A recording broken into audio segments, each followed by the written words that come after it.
അസ്സലാമു അലൈക്കും വറഹ്മത്തുള്ളാഹി വബറകാതുഹു. നമ്മുടെ പൊന്നു മക്കളെ നാം സ്കൂളുകളിലേക്കും കോളേജുകളിലേക്കും അയക്കുന്നത് അവർ പഠിച്ചു വലിയ ഉയർന്ന നിലയിലെത്തണം.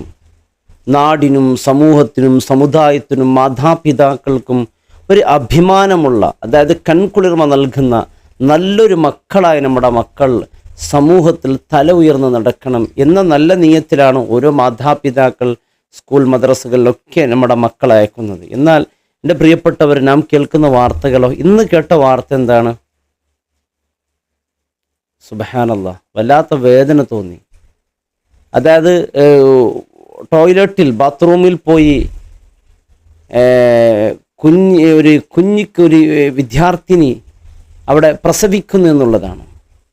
ഇത്തരത്തിലുള്ള ഒരുപാട് പ്രസവങ്ങൾ നാം കേട്ടു. എല്ലാവരും ചെറിയ പ്രായത്തിൽ പ്രസവിക്കുന്നതാണ്.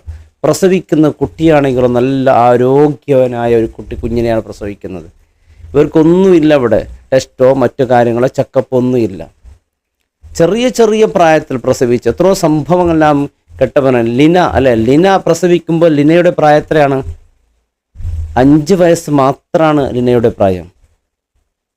ലിന ഗർഭിണിയാകുമ്പോൾ മാതാപിതാക്കൾ വിചാരിച്ചത് എന്തോ ഒരു വേദന അസുഖമായിരിക്കുമെന്നാണ്. കാര്യമായി പരിശോധന നടത്തുമ്പോഴാണ് ലിന ഗർഭിണിയാണെന്ന് മനസ്സിലായത്. ലിന ഗർഭിണിയാകുമ്പോൾ ലിനയുടെ പ്രായം 5 വർഷമാണ്. 5 വർഷം എന്ന് പറയുമ്പോൾ നമ്മുടെ മദ്രസയിലേക്ക് സ്കൂളുകളിലേക്ക് കുട്ടികളെ ചേർക്കുമ്പോൾ തന്നെ 6 വയസ്സൊക്കെ ആകും. സ്കൂൾ മദ്രസയിൽ പോകുന്നതിന് മുമ്പ് തന്നെ ഗർഭിണിയാണ്. സുബ്ഹാനല്ലാഹ്. 1939 മെയ് 14 ഒരു സംഭവം നമ്മൾ ഞെട്ടിപ്പിക്കുന്നതാണ്. ലോകത്തെ ഏറ്റവും ചെറിയ പ്രായത്തിൽ പ്രസവിച്ചവളാണ് ലിന. ജെറാർഡോൻ എന്ന് പറയുന്നൊരു കുട്ടിയാണ് പ്രസവിക്കുന്നത്. നോക്കൂ, ചെറിയ ചെറിയ മക്കൾ. ഇന്ന് ഇപ്പോൾ ഈ ഒരു വാർത്ത കേട്ടു, ശുചിമുറിയിൽ പോയി പ്രസവിക്കുകയാണ്. ആരും കാണാൻ പാടില്ല എന്നാ.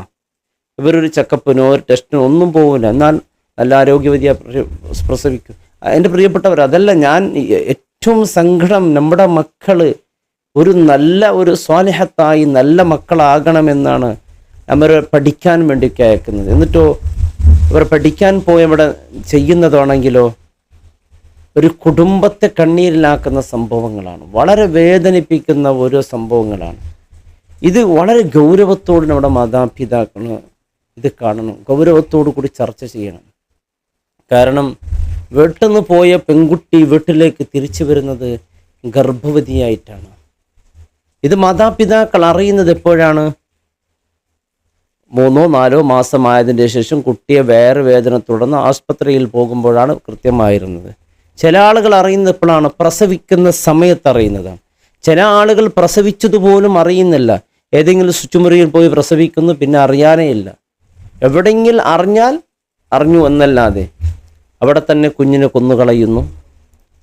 ഇത് പുറത്തേക്ക് അറിയപ്പെട്ട ചില റിപ്പോർട്ടുകൾ അറിയുന്നു, അല്ലാതെ മറ്റു ചിലത് അറിയാനില്ല. എത്ര സംഭവങ്ങളാണ്. നമ്മുടെ സ്കൂളിൽ പോകുന്ന വിദ്യാർത്ഥികൾ ചെറിയ ചെറിയ പ്രായമാണ്. ഇന്ന് നോക്കൂ, ഇന്നൊരു കുട്ടി പ്രസവിച്ചു എന്നുള്ള വാർത്ത നമുക്ക് കേട്ടു.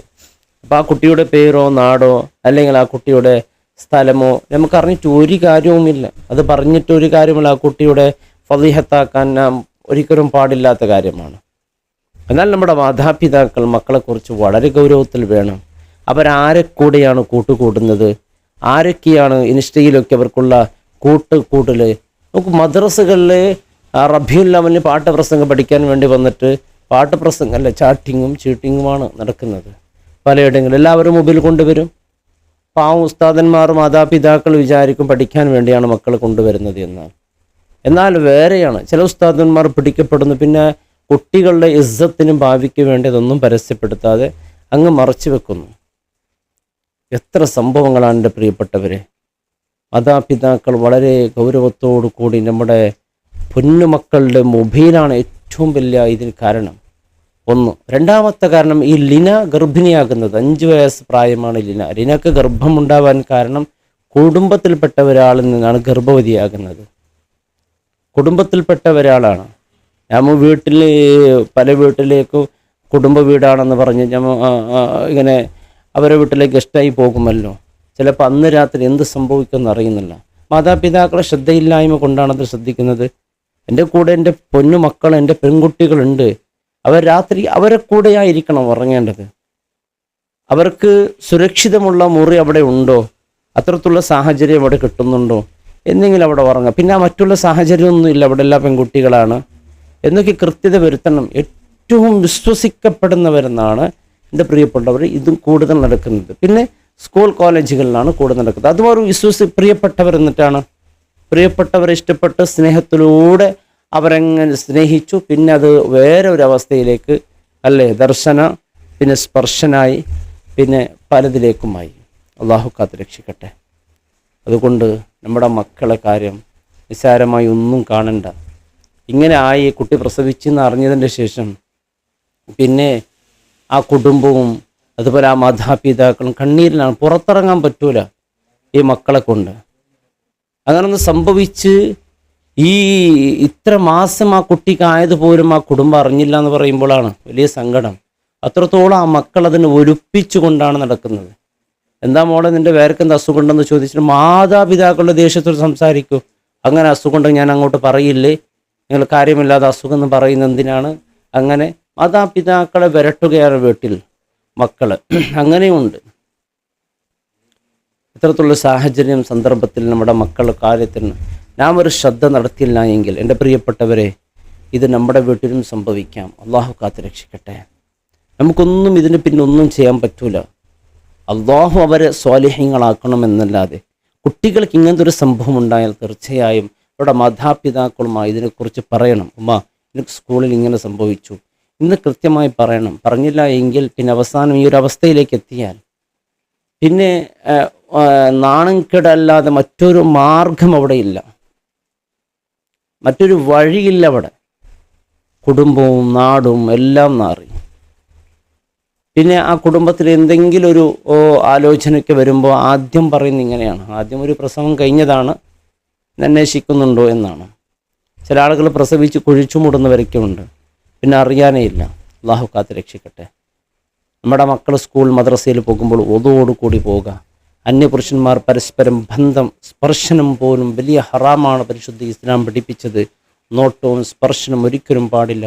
ഒരു സമയത്ത് ഒരു സെക്കൻഡ് പോലും ഇത് സംഭവിക്കരുത്. മോലെ ഗൗരവത്തോടു കൂടി അല്ലേ. അല്ലാഹുമ്മ, മക്കൾക്ക് ഏറ്റവും പഠിപ്പിക്കേണ്ട ഒരു ദുആയാണ് അല്ലാഹുമ്മ യാ മുഖല്ലിബൽ ഖുലൂബ് സബ്ബിത് ഖുലൂബനാ അലാ ദീനിക്. അല്ലാഹുമ്മ യാ മുഖല്ലിബൽ, ഹൃദയത്തെ മാറ്റിമറിക്കുന്നവൻ അല്ലാഹുവാണ്. ദീൻ്റെ മേൽ എൻ്റെ ഹൃദയം അടിയുറച്ച് നിർത്തണേ അല്ലാ. നമ്മുടെ പെൺകുട്ടികൾക്ക് അങ്ങോട്ടൊരാഗ്രഹം തോന്നിയാലോ, ഒരാളെ കാണുമ്പോൾ അട്രാക്ഷൻ അങ്ങോട്ടെന്ന് തോന്നിയാലോ, അങ്ങോട്ടും ഒരു താല്പര്യം തോന്നാമല്ലോ. അങ്ങോട്ട് താല്പര്യം തോന്നിയാൽ പിന്നെ അവിടെ മറവില്ലല്ലോ, പിന്നെ എന്തും സംഭവിക്കാം. പുരുഷന് ഇങ്ങോട്ട് താല്പര്യം തോന്നിയാൽ ചിലപ്പോൾ നമ്മുടെ ഭാഗത്ത് നിന്ന് തടസ്സം ഉണ്ടാകാം. അവൾക്ക് അങ്ങോട്ടൊരു താല്പര്യം തോന്നിയാൽ എന്ത് ചെയ്യാൻ പറ്റും? ഒന്നും ചെയ്യാൻ പറ്റൂല. അള്ളാഹു സംരക്ഷിക്കണമെന്നല്ലാതെ ഒന്നും ചെയ്യാൻ പറ്റില്ല. കാരണം ഈ 9 മാസമായി പ്രസവിക്കുന്നത് വരെ അവൾ പുറത്ത് പറയാതിരിക്കാനുള്ള കാരണം എന്താണ്? അവനെ കൊണ്ട് ചെയ്യിപ്പിക്കാൻ സാധ്യതയില്ല അവിടെ. അതുകൊണ്ട് അള്ളാഹു തന്നെ ഇതിനൊരു സംരക്ഷണം നൽകണം. അതിനുവേണ്ടി അല്ലാഹുമ്മ യാ മുഖല്ലിബൽ ഖുലൂബ് സബ്ബിത് ഖുലൂബനാ അലാ ദീനിക്, ഇത് സുജൂദിൽ കടന്ന് നമ്മുടെ മക്കളോട് പ്രാർത്ഥിക്കാൻ വേണ്ടി പറയണം. ദീനിൽ അടിപറിച്ച് നമ്മുടെ മക്കളെ ഖൽബ് നിലനിൽക്കണം. തിന്മയിൽ നിന്ന് തടയാൻ, അതിനെ എതിർക്കാനുള്ള ശക്തി നമ്മുടെ മക്കൾക്ക് വേണം. അല്ലാഹു കാത്ത് രക്ഷിക്കട്ടെ. അസ്സലാമു അലൈക്കും വറഹ്മത്തുള്ളാഹി വബറകാതുഹു.